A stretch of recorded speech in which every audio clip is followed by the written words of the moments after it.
আসসালামু আলাইকুম ওয়া রাহমাতুল্লাহি ওয়া বারাকাতুহু। আজকে আমরা কোরআনে কারিমের একটি আয়াতের আলোকে এই হাসরের ময়দানে কে কিভাবে উঠবে সে সম্পর্কে আলোচনা শুনব। আল্লাহ পাক ইরশাদ করেন, ইউরাফুল মুজরিমুনা বিসিমাহুম ফায়ুখাযু বিন নাওয়াসি ওয়াল আকদাম। অপরাধীদের দেখেই ফেরেশতারা বুঝবে এরা এই অপরাধে কবর বা হাসরের ময়দানে ওঠা থেকে আক্রান্ত। ফেরেশতারা দেখেই বুঝতে পারবে। ইউরাফুল মুজরিমুনা বিসিমাহুম, তাদের চেহারা দেখে, তাদের ওঠার ভঙ্গিমা দেখে বুঝতে পারবে এরা অপরাধী। তাদেরকে চুল ধরে, পা ধরে, উল্টা করে, সোজা করে তাদেরকে জাহান্নামে নিক্ষেপ করা হবে বা নিয়ে যাওয়া হবে। তো কিভাবে তাফসিরে আসছে কিভাবে উঠবে? যেমন ১ নম্বর, সুদখোর। সে মদখোরের মতো ঘুরতে ঘুরতে, দুলতে দুলতে উঠবে। উন্মাদ অবস্থায় হাসরের ময়দানে হাজির হবে। আল্লাহ পাক কোরআনে কারিমে সেটা আলোচনা করেছেন যে সুদখোর যে মানে উন্মাদের মতো হাজির হবে। ২ নম্বর, ইয়াতীমের মাল বা অন্য কারো মাল অন্যায়ভাবে গ্রাস করা ব্যক্তিদের মুখ দিয়ে আগুন বের হতে থাকবে, এ অবস্থায় উঠবে। ৩ নম্বর, অহংকারী ব্যক্তি ক্ষুদ্র পিপীলিকার আকৃতি দিয়ে হাজির করানো হবে। দুনিয়াতে যে অহংকার করত তাকে ক্ষুদ্র পিপীলিকার আকৃতি দিয়ে ওঠানো হবে। ৪ নম্বর, সামর্থ্য থাকার পরেও যে অন্যের কাছে অর্থ সম্পদ চেয়ে চেয়ে বেড়ায় বা চলে, সে আহত জখম অবস্থায় উঠবে। সে সামর্থ্য আছে তারপর মানুষের কাছে চায়, হাত পাতে, সে জখম অবস্থায়, আহত অবস্থায় উঠবে। ৫ নম্বর, যে কারো জমিন গ্রাস করে, সামান্যতম জমিন গ্রাস করলেও সাতবক জমিন মাথায় দিয়ে সে উঠবে। সাতবক জমিন মাথায় নিয়ে সে উঠবে। ফেরেশতারা দেখেই বুঝবে সে জমি দখলকারী, মানে ভূমিক্ষেপক, বা সে অন্যের জমি গ্রাস করত। ৬ নম্বর, যে ব্যক্তি কোনো মুসলিম ভাইয়ের হত্যাকাণ্ডে সামান্য শব্দ বা ইশারা করেছে, যে তার ২ চোখের মাঝে কোনো মুসলিম ব্যক্তিকে হত্যাকাণ্ডের ব্যাপারে সামান্য শব্দ বা ইশারা করেছে, হত্যা এখনো করে নাই, তার ২ চোখের মাঝে লেখা থাকবে আল্লাহ পাকের রহমত থেকে নিরাশ। কোনো ব্যক্তি যদি কাউকে হত্যার ব্যাপারে সাহায্য সহযোগিতা করে বা ইশারা করে, তার ২ চোখের মাঝখানে লেখা থাকবে আল্লাহ পাকের রহমত থেকে নিরাশ, কেননা সে হত্যাকারীর সাহায্যকারী। যে ব্যক্তি কেবলার দিকে ইচ্ছাকৃতভাবে জেনে বুঝে পেশাব পায়খানা করে বা নাকের ময়লা পরিষ্কার করে বা পেশাব পায়খানা করে জেনে বুঝে, কিয়ামতে মুখে ওই ময়লা তার চেহারায় লেগে থাকবে।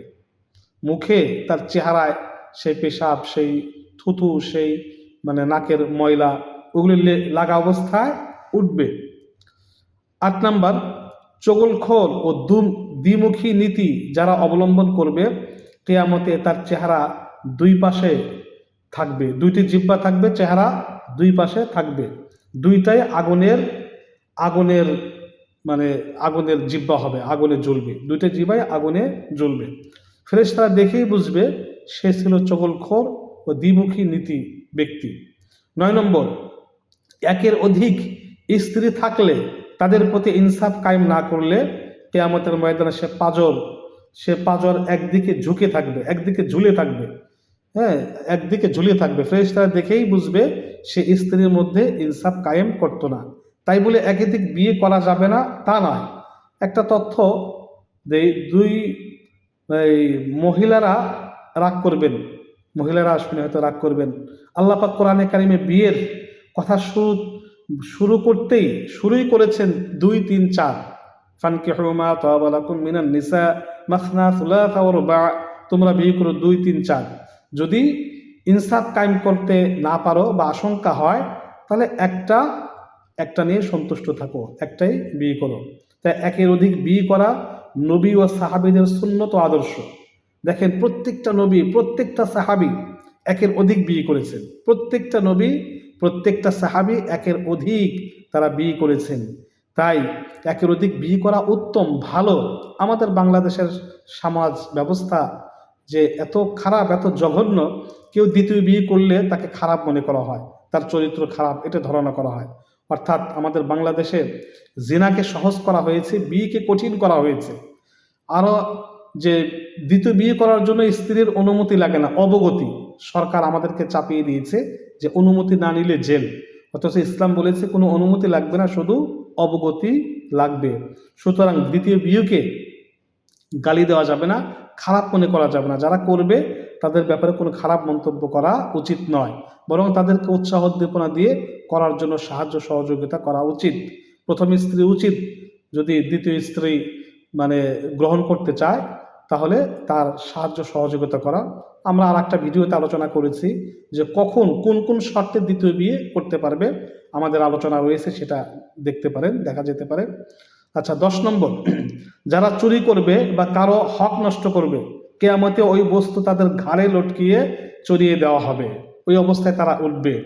জুতা চোর জুতা নিয়ে উঠবে, কেউ যা চুরি করবে সেটা নিয়েই উঠবে। 11 নম্বর, যে মানব জাতির পিতা হজরত আদমকে মানুষ হিসাবে অমান্য করে বানরের জাতি থেকে মানুষ বিশ্বাস করবে, সে বা তারা বানরের আকৃতি নিয়ে উঠবে। অনেক ডারউইন মতবাদের লোক আছে যে মানুষ বানর থেকে সৃষ্টি হয়েছে, তারা কিয়ামতের ময়দানে আদমকে মানুষ হিসাবে অস্বীকার করার কারণে তারা বানরের আকৃতি নিয়ে উঠবে।